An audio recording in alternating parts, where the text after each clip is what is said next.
Apabila pandemik melanda, semua aktiviti terhenti. Ketika ini terjadi, beberapa industri penting tampil untuk memastikan ekonomi negara dapat terus berjalan. Salah satunya adalah industri penghantaran. Bagi industri ini, penularan COVID-19 dan penguatkuasaan kawalan pergerakan memberi tekanan berganda. Kebebasan mereka bergerak terhad. Tenaga kerja turut terkesan.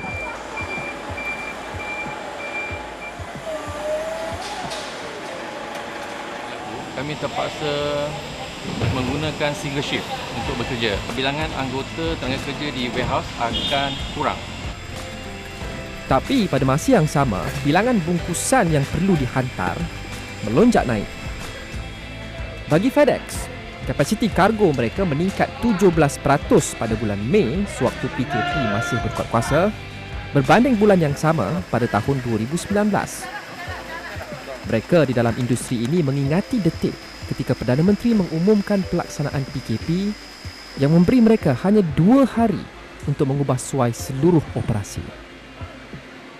Reaksi kami ialah mungkin 2 hari ini tidak cukup untuk tidak memadai lah untuk kami menyediakan diri sendiri untuk PKP ini kan. Apa yang kita perlu buat pada masa itu memang jelas kepada kami, iaitu menjaga kesihatan dan juga keselamatan kaki tangan kami semua di samping memenuhi keperluan pelanggan kami supaya operasi berjalan dengan lancar, bukan bagi untuk pihak kami, juga bagi pihak pelanggan kami. Untuk mengubah suai segala operasi dalam masa 2 hari, bagi sebuah syarikat penghantaran dengan keterhubungan global, nyata satu cabaran yang amat getir. Tapi selaku sebuah industri kritikal, perkhidmatan perlu diteruskan, walau apa pun yang berlaku. Segala pengalaman, kecekapan dan jaringan perlu dimaksimalkan untuk mengharungi tempoh yang tidak menentu ini. Rantaian bekalan dunia ni terganggu sebab pandemik COVID-19 kan. Dari ini gangguan ni adalah dari segi baik dari segi masalah pembekalan negara-negara tertentu maupun dari segi pengangkutan ataupun logistik dunia. Kami juga bernasib baik sebab rakan sejawat kami di China yang terlebih dahulu kena dengan COVID-19. So kami telah banyak belajar dari mereka tentang proses dan prosedur. Jadi dengan nasihat dan juga pengalaman yang dikongsi oleh rakan sekerja kita di luar negeri, kami berjaya membentuk ataupun mempersempurnakan BCP, iaitu Business Continuity Plan kita dengan lebih mantap dan cekap Tetapi cabaran di peringkat tempatan kekal unik. Pada hari-hari awal PKP, timbul banyak ketidakpastian mengenai butiran SOP sendiri. Apa yang kita berusaha dalam 2 hari itu ialah meminta keizinan bertulis dari pihak-pihak berkenaan dan juga mendapat penjelasan selanjutnya tentang SOP. Maklumlah pada masa itu masih belum PKP belum dilaksanakan. Banyak juga SOP tidak jelas kepada kami Kemudian, perubahan perlu dilakukan serta-merta. Di mana dulu kami untuk setiap hari kami akan ada 2 shift bekerja serentak. Tapi apabila COVID-19 ni berlaku, kami terpaksa menggunakan single shift. Kami tak dibenarkan menghantar kepada company-company kecuali ada yang punya kebenaran. So bermula dari situ kami juga telah menghubungi pelanggan-pelanggan syarikat untuk penghantaran alternatif terutama di rumah. Dan sudah tentu SOP norma baru yang asas perlu diikuti tanpa kompromi. Para pekerja kita bila dia masuk kerja, mereka dikehendaki untuk tak ambil temperature. Lepas tu, untuk sebelum mereka masuk ambil perkakas-perkakas mereka kena register MySejahtera dulu. Okay. Lepas tu, mereka akan pergi mengikut penjarakan sosial dia. Yang tu sangat penting. Perlu sanitize lah tangan setiap waktu dan membasuh tangan sama ada di stesen FedEx sendiri atau di tempat pelanggan. Pastikan kita memakai mask semasa di tempat kerja. Seawal masuk kerja hingga kita habis waktu kerja. Peringkat awal PKP memang kita memang tak selesa lah untuk menggunakan mask waktu bekerja kan. Kita rasa panas, kurang selesa. Tapi kita walau macam mana pun tetap ikuti SOP dan prosedur-prosedur daripada syarikat lah. Kami terpaksa memakai menutup hidung ni sentiasa, sama ada di tempat kerja ataupun sewaktu bertemu pelanggan. Tetapi setelah proses ini berlaku selama beberapa minggu, lama-lama kelamaan dia seperti suatu benda yang normal. Kami juga terpaksa melakukan penjarakan sosial yang di mana kami sebelum ni tak pernah buat benda ni. Penjarakan sosial tu dia perlu tempat dan ruang untuk kita melakukan dia. Jadi muncul juga FedEx. FedEx ada fasiliti yang luas. Jadi untuk kita mematuhi penjarakan fizikal tu bukan satu kesukaran. Jadi perlu mudah untuk kita lakukan sebenarnya kerana kita memang boleh melakukan, maksudnya kita tak ada ruang yang terhad untuk melakukan penjarakan sosial. Cara lama perlu dilupakan.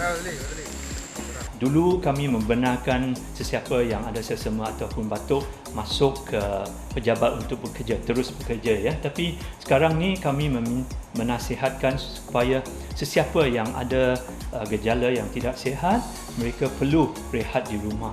Kalau mereka nak, mereka boleh bekerja dari rumah.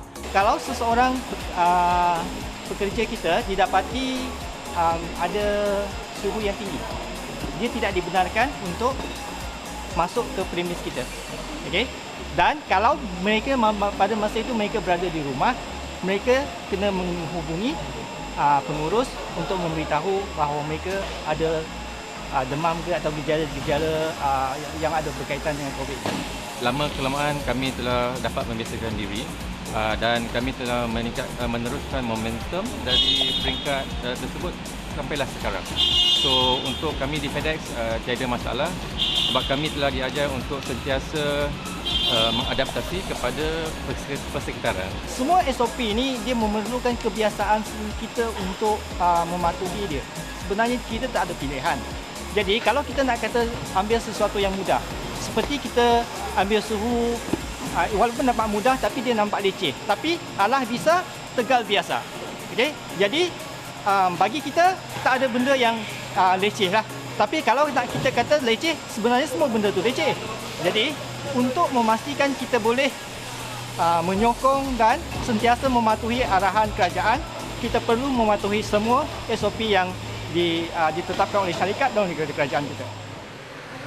Satu soalan yang sering diajukan sewaktu pandemik adalah, adakah setiap bungkusan disanitasi?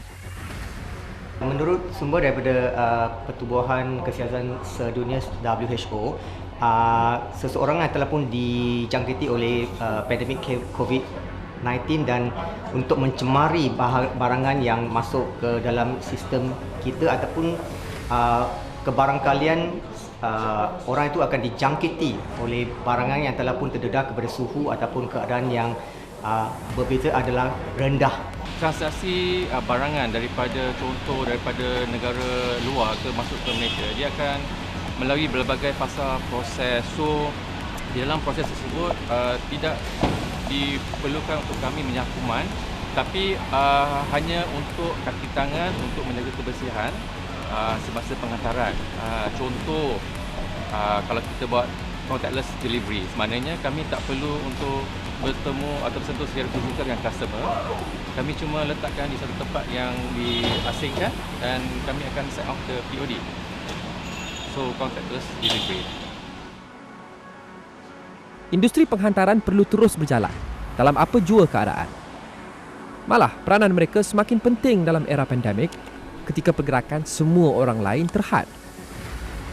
Dalam 6 bulan pertama tahun ini saja, 1/3 penduduk Asia Tenggara meningkatkan pembelian barang secara atas talian, sekaligus membesarkan peranan syarikat-syarikat penghantaran di rantau ini. FedEx antara pemain utama yang berada di tengah-tengah pertukaran trend ini. Tetapi dengan transformasi, datang cabaran yang pelbagai. Kami diberitahu oleh barisan depan kami bahawa mereka diminta pusing balik ya apabila mereka mendekati sempadan Singapura ataupun Thailand pada peringkat awal ya PKP. Walaupun kami telah mendapat kelulusan yang dikenaki dari pihak berkuasa.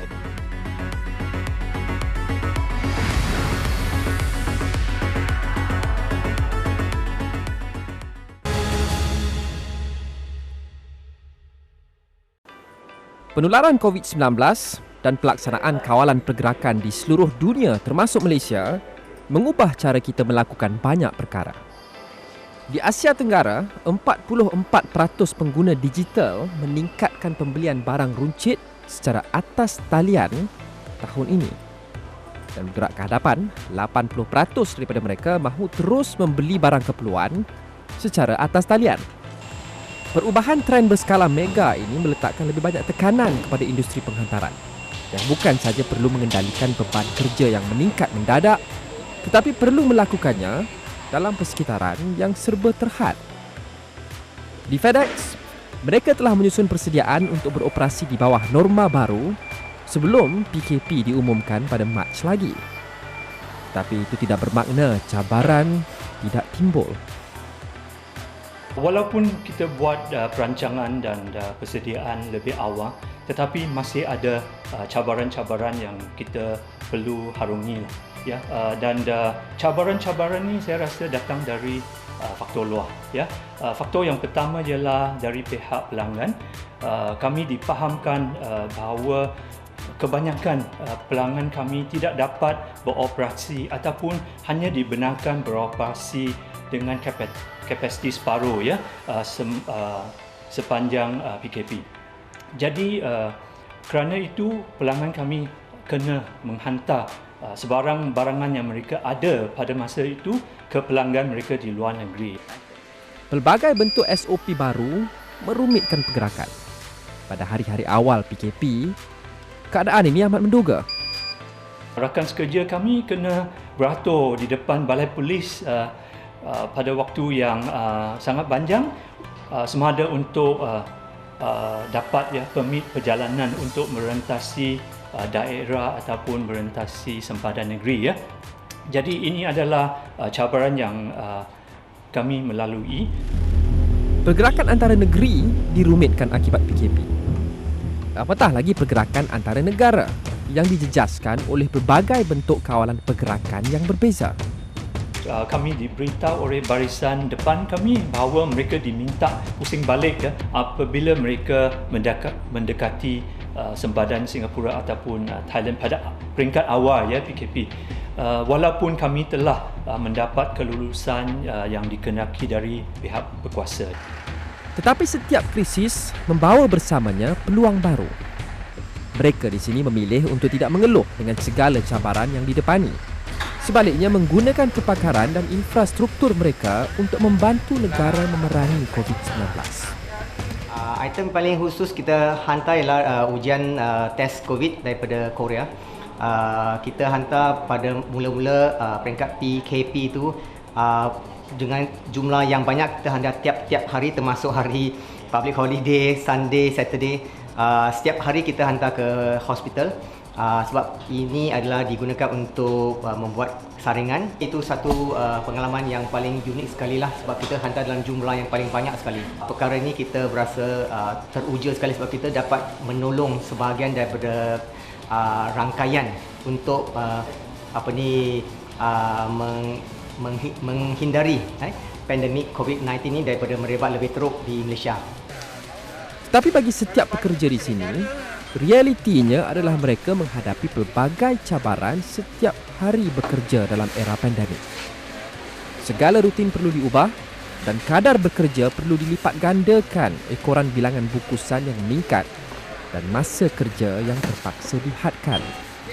Kita tak membenarkan para pekerja kita selepas habis bekerja untuk berkumpul beramai-ramai, jadi kita suruh mereka balik saja lepas kerja.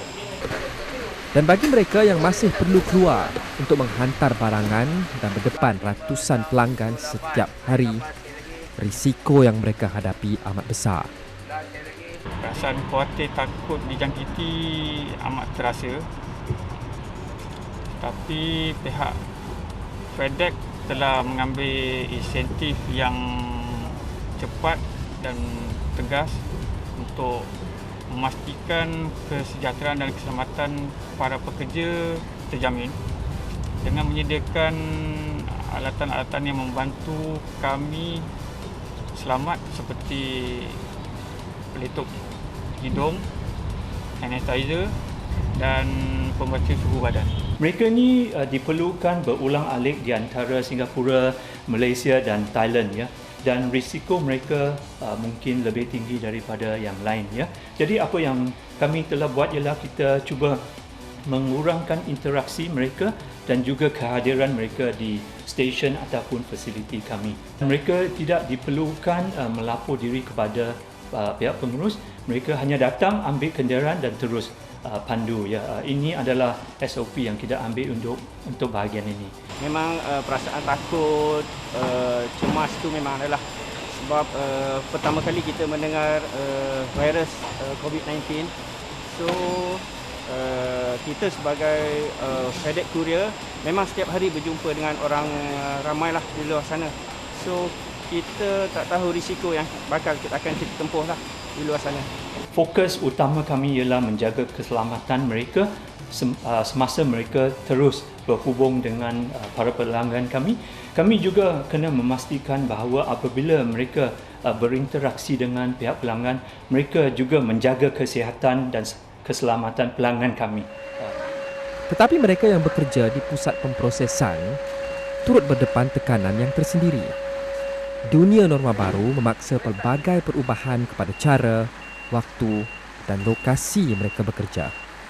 Seperti kita menjemput staf-staf kami daripada bahagian lain seperti sales, account dan sebagainya untuk menolong untuk menghantar barangan ke rumah customer. Pada masa yang sama kita juga terpaksa mengerahkan pekerja kita untuk melakukan kerja lebih masa sebab bilangan package yang terlalu banyak ya. Lepas tu dari segi shift kita akan kita kurangkan daripada sebab disebabkan oleh perjalanan sosial penggunaan satu shift berbanding dengan penggunaan dua shift lah. Sabtu pun kena kerja, Ahad pun kena kerja untuk menampung keperluan customer dari segi penghantaran. Perubahan perlu dilakukan secara drastik dan serta-merta tanpa mengira tempoh atau masa. Hari Raya Aidilfitri tahun ini jatuh pada bulan Mei yang lalu, ketika negara berada di tengah-tengah tempoh pelaksanaan PKP. Bagi mereka di sini, semangat mereka untuk terus berkhidmat tidak boleh luntur walaupun sewaktu musim perayaan. Malah, musim perayaan menyaksikan bebanan kerja mereka meningkat berkali ganda. Cabaran utama adalah di masa musim perayaan di mana banyak bungkusan-bungkusan yang perlu kita hantar untuk pelanggan. Jadi ada setengah-setengah staf atau pekerja di FedEx terpaksa tangguhkan cuti di hari perayaan demi untuk memuaskan hati pelanggan dan untuk penghantaran yang tepat pada waktunya. Cuti-cuti kami terpaksa ditunda dan ditangguhkan untuk membantu syarikat mengatasi barangan yang terlalu tinggi volumenya di tempat ini. Pada mulanya amat sedih, tetapi mengenangkan kami bekerja dalam satu teamwork, sama-sama terpaksa berkorban. Jadi sama-sama membantu syarikat dan para pelanggan dapat menerima bungkusan pada masa yang tetap. Kita sering terlupa, walaupun mereka bukan doktor, jururawat, polis atau tentera, mereka juga frontliners. Tanpa mereka, satu perkhidmatan kritikal negara terhenti, sekaligus menjejaskan kehidupan kita semua. Pelbagai cabaran mereka depani, pelbagai risiko mereka hadapi. Tapi kecekalan dan ketabahan mereka untuk terus berkhidmat kepada rakyat Malaysia ibarat satu semangat yang takkan mati. Merekalah wira yang tidak didendang. Wira di belakang tabir yang berhempas pulas demi memastikan kita semua boleh meneruskan kehidupan kita seperti biasa. Jadi selepas ini, jika anda terserempak dengan pekerja penghantaran pos, setidak-tidaknya ucaplah terima kasih kepada mereka. Kami di FedEx tetap akan memberi perkhidmatan yang terbaik untuk rakyat Malaysia dan pada pelanggan-pelanggan kami.